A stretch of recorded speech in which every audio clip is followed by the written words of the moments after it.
Okay, number 1 says to solve the system of equations by the Giffen method. Number 1 asked you to find the solution by graphing.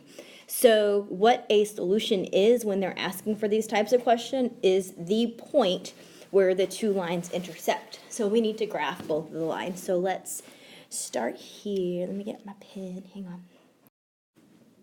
Okay, we're going to start here with this one. I'm going to graph this line in green. Y-intercept is -3, so we're going to put our first point on the y-intercept at -3. Put a point here. And our slope is a 2, so that's a 2 over 1. So we're going to rise 2, run 1, rise 2, and run 1, rise 2, run 1. You can also put one down here. All right, so there's our first line. All right, the next one I'm going to do in red here. All right, so our y-intercept is +3. So we're going to put our first point on +3, and we have a slope of -x. So we're going to go down 1 and to the right 1.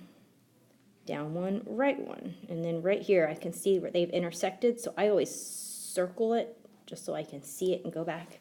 So down 1, over 1, down 1, over 1. I'll go ahead and finish the line for you, but you can see that this point here, which is at 2, 1, would be your answer. So the point at which the two lines intersect would be your answer.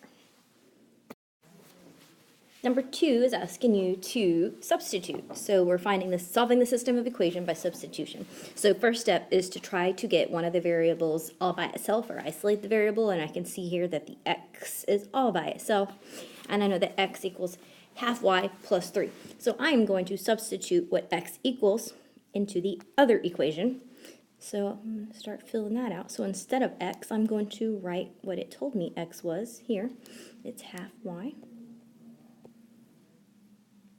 plus 3. And I'm going to continue to write out the rest of the problem.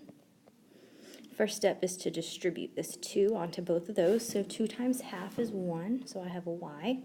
2 times 3 is 6. That's a weird 6. And finish writing my problem. And I've got like terms here of y and -y, so that would cancel out, leaving me with the answer of 6 equals 6.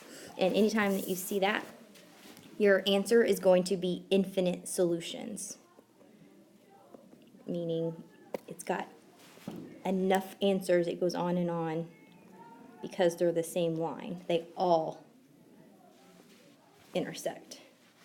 So infinite solutions is your answer on that one. Number 3 is asking us to solve the system of equations by elimination. So anytime we're solving by elimination, try to find matching coefficients. And I can see here that I have matching 4s, and it works out for me because one's a negative and one's a positive. And I like that because then I can go ahead and add them. So I'm going to add these two together. And by doing that, it makes my x's go away, because a -4 and a +4 makes my x's go away. So I'm just left here with a -2y plus an 8y, and that gives me a 6y when I combine or add those, equal to -36. Mental math doesn't work very well. All right, so 6y equals -36. Keep solving for y. Divide both sides by 6. I'm going to get y equals -6. All right, so there's one of my answers. And now I'm going to plug back that y back into one of the problems. So I'm just going to pick this one right here, and I'm going to substitute my y in for that one. So just start rewriting the problem. -4x minus 2, and instead of putting the y there, I'm going to put the -6 that I just solved for, equals -12.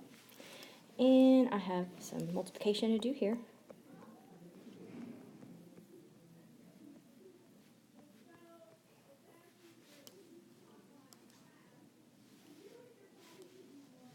I'm going to subtract 12, subtract 12. It's going to leave me with 4x is equal to -24.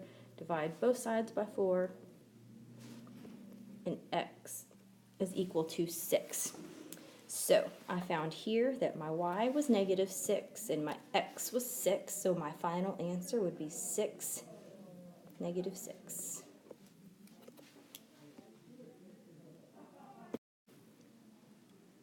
All right, number 4 says Jake solved the system of equations by elimination and his result was 7 equals 7. I hope that looks familiar because you had one that looked very similar to it in number 2 when you got 6 equals 6. So anytime your answers are equal to each other, that means again that you have infinite solutions.